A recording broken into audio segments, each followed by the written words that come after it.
Hola chicos, buenos días. Empezamos ahora con nuestra clase de introducción al estudio del derecho. Retomando un poco lo que hemos visto, estuvimos hablando acerca de las garantías, la división de las garantías en igualdad, garantías de libertad, garantías de propiedad y las garantías de seguridad jurídica. Nosotros ya abordamos en videos anteriores acerca de la garantía de igualdad y la garantía de libertad. Dejamos una pequeña tarea de investigar acerca de cuál es el artículo que hace referencia a la garantía de propiedad. Como habrán encontrado en su tarea, sabemos que el artículo 27 constitucional es el único que habla acerca de lo relacionado a la propiedad e incluso dice que la propiedad de tierras y aguas nacionales corresponde originalmente a la nación. ¿Okay? Entonces, eh, la nación, el Estado, el país, tiene pleno derecho, plena facultad para otorgar los terrenos o otorgar la propiedad de las tierras como se crea que es lo más adecuado o lo mejor posible. Bien, dicho eso entonces, empezaremos a abordar entonces lo que es el artículo, los artículos relacionados a las garantías de seguridad jurídica. Las garantías de seguridad jurídica lo que pretenden proteger o establecer es que los derechos y los principios de todo gobernado sean respetados, es decir, que se puedan proteger a la población en general de cualquier acto de autoridad. Sabemos que la autoridad tiene pleno poder para realizar los actos que ella quiera, pero no por eso va a poder eh, hacer que el gobernado haga algo si éste no ha cometido ningún delito o ninguna infracción. Por ejemplo, no me pueden a mí meter a la cárcel simplemente porque el gobierno quiere. Si pudiera, bueno, si quisiera, no habría necesidad de algún juicio o algo y simplemente lo haría. Pero estas garantías lo que hacen es tratar de protegernos para esos tipos de actos de autoridad. ¿Sale? Que el gobierno deba sustentar y fundamentar lo que él haga para evitar situaciones donde se abusen de los derechos de las personas. Entonces, empezamos con el primer artículo relacionado a las garantías de seguridad jurídica. El primer artículo importante ya lo habíamos visto en los dos artículos más importantes de la Constitución, que es el artículo 14. El artículo 14 señala, entre otras situaciones, que ninguna ley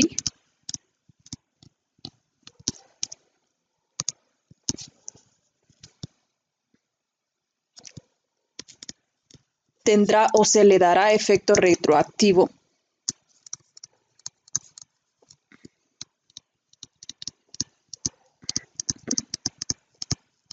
en perjuicio de persona alguna.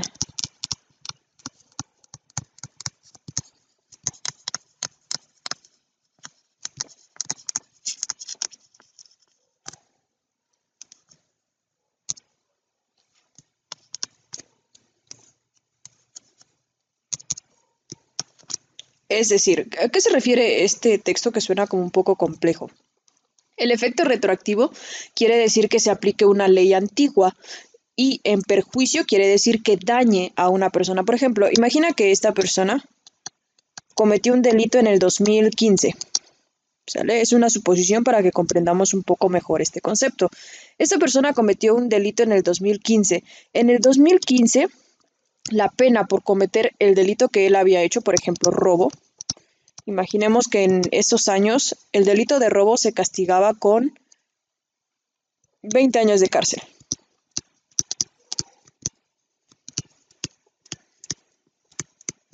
¿Sale? Entonces esa persona cometió el delito en el 2015 y fue juzgado, sentenciado a los 20 años de cárcel.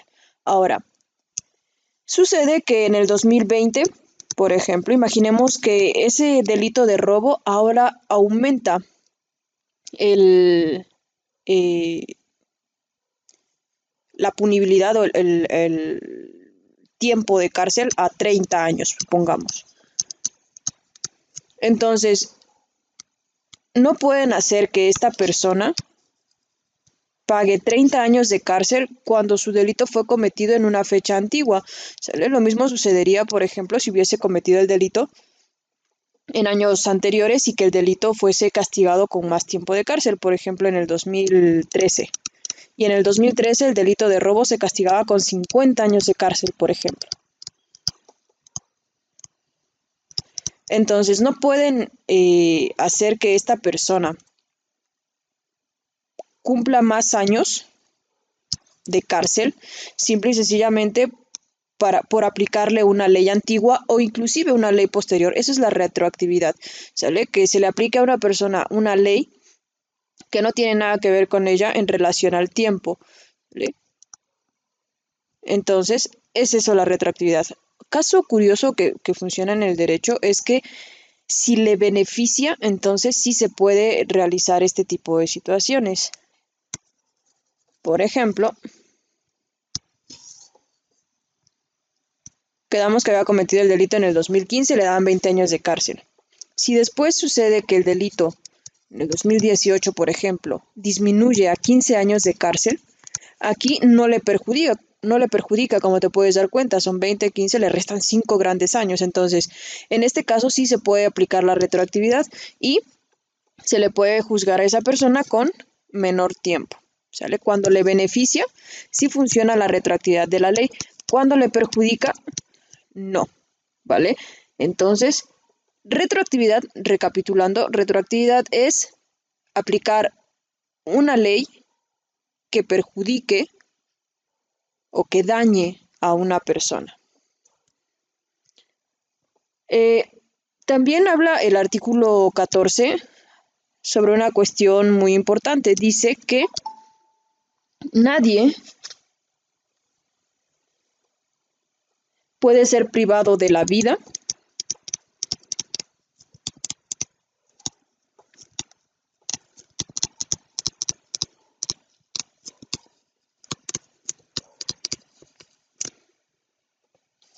libertad, propiedades, a menos que se llegue a esto a través de un delito. Es decir, si tú tienes tu casa y construiste tu casa con todo tu esfuerzo, todas las de la ley, trabajaste horas extras, no puede llegar el gobierno y de repente quitarte tu casa, ¿sale? Entonces nada puede ser privado de la vida, inclusive llegar y matarte o llegar y arrestarte o realizar cualquier situación contigo, a menos que esta situación se derive por alguna cuestión de algún delito.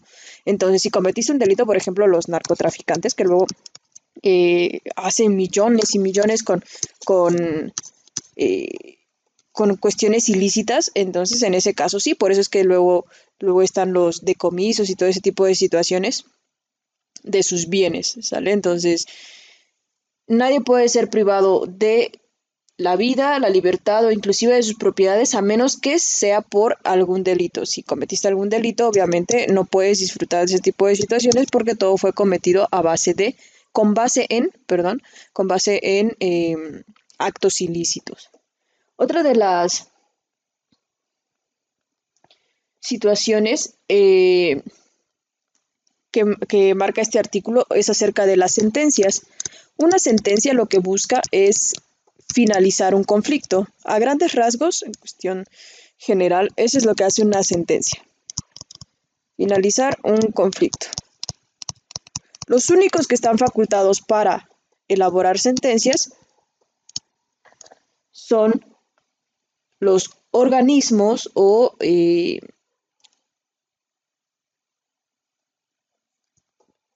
son las instancias legales correspondientes.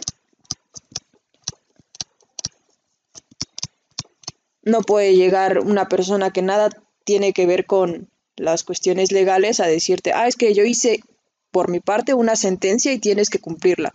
No, solamente debe ser apegadas a la ley por cuestiones de derecho y nada más, ¿sale? Los únicos facultados para establecer las sentencias, obviamente, son las instituciones adecuadas, ¿ok? Esto se relaciona entonces al artículo 14. El artículo 15, pasando al siguiente artículo de seguridad jurídica. El artículo 15 dice que no se puede extraditar reos políticos, no a la extradición de reos políticos.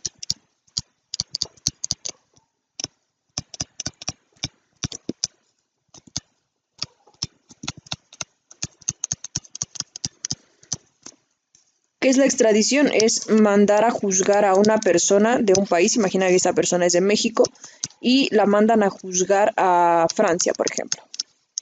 Esta persona trabajó en el gobierno y realizó todos sus actos ilícitos en el gobierno. Ya ven que eso casi no se da. ¿Sabes? Es una persona entonces y quieren mandarla a Francia. No se puede realizar por situaciones que haya cometido aquí en el país, no sé, fraude aquí en México, no pueden juzgarlo en Francia, nada tiene que ver Francia, ¿sale? Entonces por eso no se da la extradición de reos políticos. Sí se puede dar la extradición de otro tipo de reos, por ejemplo, lo sucedido con Joaquín Guzmán Loera, el Chapo. Lo que sucedió con ese personaje es que había cometido delitos también en Estados Unidos, entonces por ello sí se pudo extraditar. Y esos delitos no tenían nada que ver con lo relacionado a la política en México, es decir, no se dedicaba, no era senador o político o algo por el estilo. ¿Sale? Entonces por eso sí se pudo realizar la extradición de este personaje.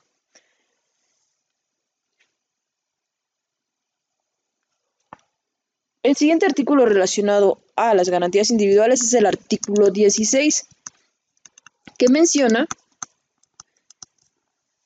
que la autoridad no puede molestar a los individuos en su casa sin una orden judicial. No puede llegar la policía o no puede llegar cualquier persona que trabaje en gobierno a meterse a tu casa a empezar a fisgonear todo. Si necesita hacerlo, debe de tener forzosamente una orden judicial o un documento que así lo establezca. ¿Sale? Entonces, eso es por mandato constitucional. Si se llegase a hacer algo de este tipo, se pueden realizar ciertos elementos jurídicos como un amparo eh, para hacer que la otra persona o que quien haya cometido este acto pague por lo que ha realizado. ¿Sale?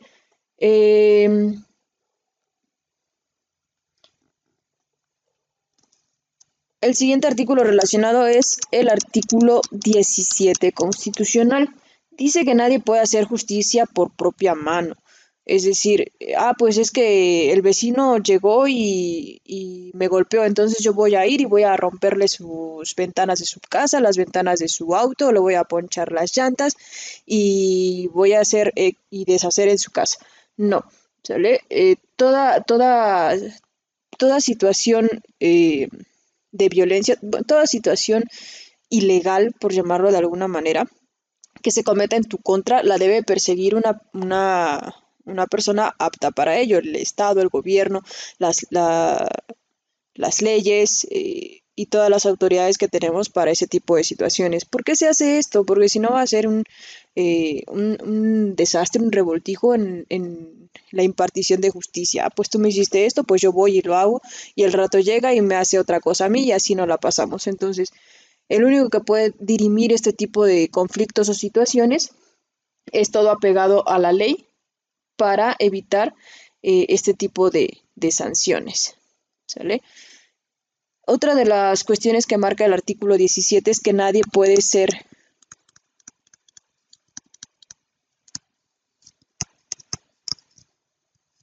aprisionado o ir a la cárcel, como quieran ponerle, por deudas meramente civiles, es decir, pues es que fulanito me prestó 10,000 pesos y pues nada, no puedo cómo pagarle, entonces no por ello voy a ir a la cárcel, entonces por cuestiones que se susciten entre dos personas, por situaciones jurídicas, no puede ir una persona a la cárcel, ¿sale? Por asuntos de carácter.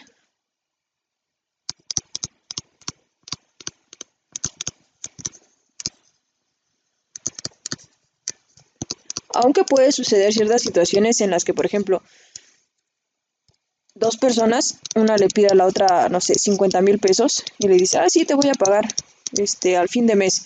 Y resulta que la persona no tenía cómo pagarle, él sabía desde un principio que no iba a poder pagar esa cantidad y lo que cometió ahora sí es un delito, que sería el delito de fraude o abuso de confianza, una situación similar, ¿sale? En este caso sí puede ir a la cárcel, ¿sale? Pero cuando es otro tipo de situaciones, en ese caso no. Nadie puede ser aprisionado por asuntos de carácter meramente civil. El siguiente es el artículo 18 y nos habla acerca de la prisión preventiva. ¿Cuándo una persona va a ir a prisión preventiva? La prisión preventiva obviamente es cuando una persona ha cometido un delito, pero aún no se establece al 100% su culpabilidad, ¿sale? Eh, o no se han constituido todos los elementos para poder saber si realmente ha cometido el delito o cómo se llevó a cabo esta situación. La prisión preventiva solo se va a dar por delitos que merezcan cárcel. En un lenguaje un poco más jurídico, son delitos que merezcan pena privativa de libertad. Pero lo voy a poner un poco más sencillo. Delitos que merezcan prisión. Hay algunos delitos que solamente tienes que pagar alguna multa o tienes que hacer la reparación del daño y ya con eso es suficiente. Pero hay otros delitos que son más graves en los que para saldar tu deuda, por llamarlo de alguna manera, necesitas estar en un reclusorio. Entonces, la prisión preventiva, si cometes alguno de estos delitos y aún no se ha comprobado 100% tu culpabilidad o existen ciertos elementos que no han quedado claros, te pueden mandar a prisión preventiva, pero solamente para delitos que establezcan prisión, ¿sale?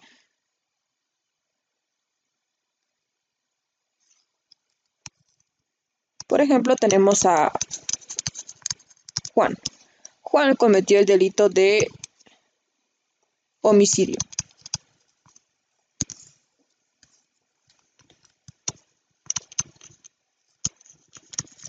¿vale? El homicidio, según el Código Penal, tiene una prisión, una pena privativa de libertad de 30 a 60 años. Entonces, ¿esto de qué va a variar? Varía de cómo se haya cometido el delito. Por ejemplo, no es lo mismo llegar y matar a una persona a un disparo o que llegar y matar a tu propio hijo y lo desmembras y haces y deshaces cualquier situación con él. Entonces son situaciones distintas. La punibilidad se establece de acuerdo a este tipo de cosas, ¿sale? Cómo se haya cometido el delito. Ahora, dice nuestro Código Penal que el homicidio tiene una punibilidad de 30 a 60 años. Entonces, en este caso, sí hay pena privativa de libertad, es decir, sí te marcan una cantidad específica de años que la persona va a pasar en la cárcel. Entonces, imagina que Juan aún no se le ha encontrado el arma homicida o hay ciertos elementos que quedan volando y no se sabe si realmente eh, cometió el delito, entonces mientras se resuelve su situación irá a prisión preventiva. ¿Para qué se hace este tipo de situaciones? Para evitar que la persona se dé a la fuga, ¿sale? Y el delito quede impune. Otra de las situaciones que nos marca el artículo 18 es acerca de los menores infractores, cómo es que se va a manejar este tipo de actos. Los menores infractores no se les llama delincuentes como tal, son individuos que no han cumplido la mayoría de edad y han cometido un acto ilícito, ¿vale? El siguiente artículo es el artículo 19 y dice que ninguna detención, las detenciones no sobrepasarán los 3 días. Si te detienen, tu situación debe arreglarse en esos 3 días, ¿sale? Si no, puedes quedar en libertad. Eh, este término o esta cantidad de tiempo puede duplicarse, lo que se llama la duplicidad del término constitucional, y serían otras 72 horas, 3 días, que es lo mismo, ¿vale?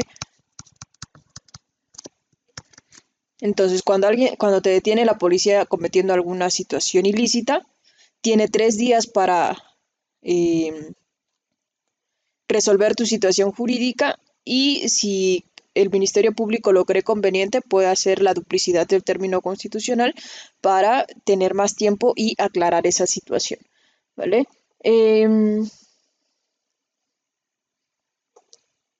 Siguiente artículo es el artículo 20, en el que consagra las garantías de todo procesado.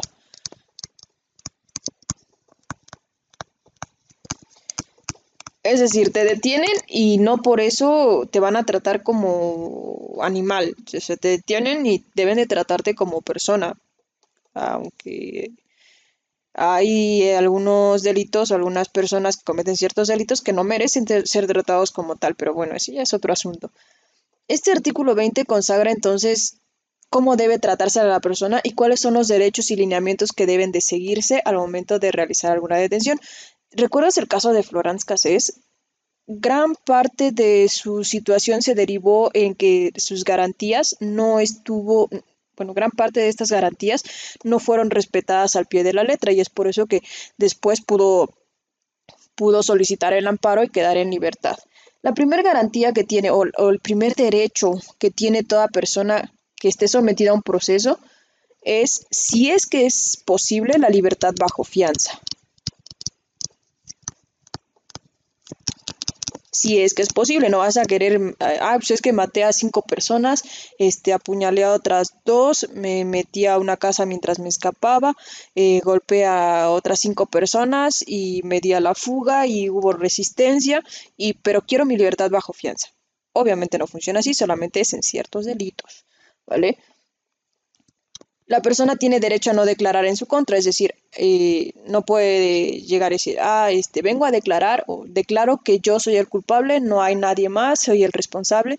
Esto se hace principalmente porque existen situaciones en las que, por ejemplo, imagina que está una mamá y ve cómo su hijo mata a otra persona, entonces la señora se echa la culpa y dice, pues yo maté a la persona solamente para salvar a su hijo. Se han dado ciertas situaciones, entonces por ello se ha dado esta garantía. Prácticamente si llegas y te inculpas, no van a tomar en cuenta tu palabra. Tienes ese derecho a no incriminarte.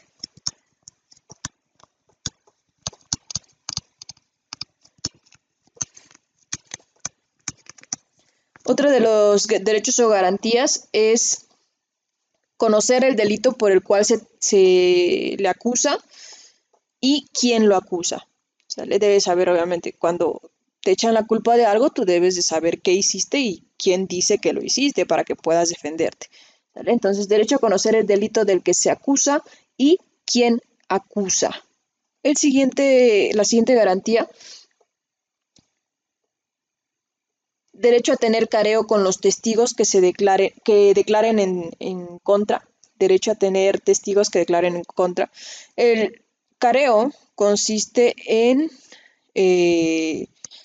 imagina que este es el delincuente y esta es la otra persona. Este es el testigo. Dice, es que yo lo vi haciendo esto, esto, esto. Y este es el delincuente o el supuesto delincuente. Entonces tienen derecho a estar frente a frente y empezar a decirse qué es lo que pasó, qué es lo que no pasó. O sea, sirve para poner en evidencia quién miente o quién no, o qué es lo que está sucediendo. ¿Sale? Entonces, derecho a tener un careo con los testigos que declaren en su contra. Otra de las garantías es ser juzgado en audiencia pública, es decir, que se conozca qué es lo que está sucediendo con esta persona. Esto se puede saltar un poco cuando el delito del que se trate sea muy, ¿cómo llamarlo? No vergonzoso, sino sea algo muy traumante para la víctima o el delito haya sido cometido con mucha saña, mucha sangre, situaciones de ese estilo, mucha violencia. No se van a dirimir a juicios en audiencia pública. Tú puedes llegar y entrar a cualquier sala. Bueno, antes del COVID, obviamente, entrar a cualquier sala y ver qué es lo que estaba sucediendo, pero había ciertos casos en los que no te permitían, por ejemplo, violaciones, porque se muestran de manera gráfica lo que ha sucedido en el caso, fotografías o situaciones como crímenes con mucha violencia, las fotografías de la víctima o la sangre y todo eso. Entonces, en este tipo de situaciones no se permite la audiencia pública, ¿sale? Pero en otro tipo de situaciones sí, sí es permisible y depende del juzgador también, ¿sale? Em, Tiene derecho también a que se le faciliten todos los datos que solicite para su defensa. Si necesita algún documento, algún video, alguna foto, algo, y hay una institución que pueda apoyarlo, entonces imagina que no quieren darle esa información, el juzgado puede, o el Ministerio Público, la institución que lleve a cargo el caso, puede solicitar este tipo de situaciones.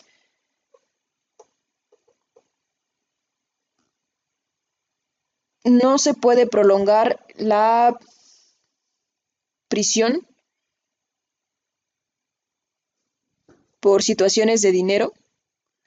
Y otra de las garantías es que debe ser juzgado antes de 4 meses. Esto es algo que no se cumple. Hay personas que llevan muchísimo tiempo esperando una resolución y no, nada más no le dan respuesta a su situación. Esto es porque el sistema jurídico mexicano está muy saturado. Entonces, esto de los 4 meses realmente en la práctica no se lleva, pero bueno, así lo establece la Constitución. Eh, ah, los 4 meses es cuando la condena no excede de los 2 años, es decir, eh, hay delitos que tienen un tope máximo de 2 años para estar en prisión y ya. En cambio, los que exceden de esta cantidad pueden ser juzgados hasta dentro de 6 meses. Es decir, imagina que cometes un delito que tiene 2 años de prisión. Cuando sea de 2 años de prisión, se te debe de juzgar en 4 meses. Pero hay delitos que sobrepasan esta cantidad, que tienen 10 años de prisión, 60 años de prisión, como el que vimos aquí arriba el ejemplo de homicidio. Entonces,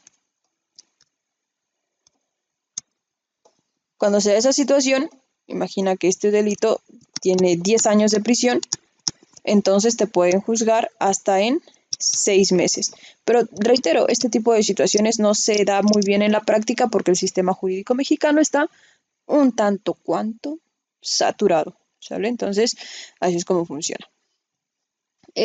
Pasando al siguiente artículo, ya dejando de lado el artículo 20, que es un poquito extenso, el artículo 21 habla acerca de quién puede imponer penas, y el único que puede imponer penas es la autoridad judicial.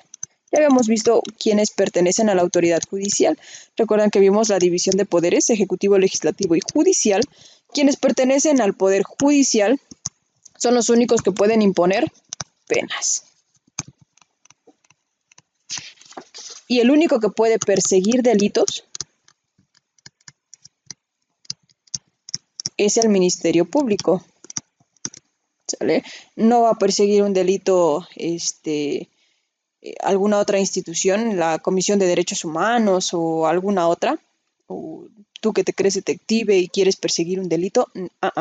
Los únicos que pueden hacerlo son las instancias relacionadas al Ministerio Público. Y por último tenemos el artículo 23. El 29 habla de, recordemos, habla de la suspensión de garantías, pero bueno, el artículo 23 dice que ningún juicio criminal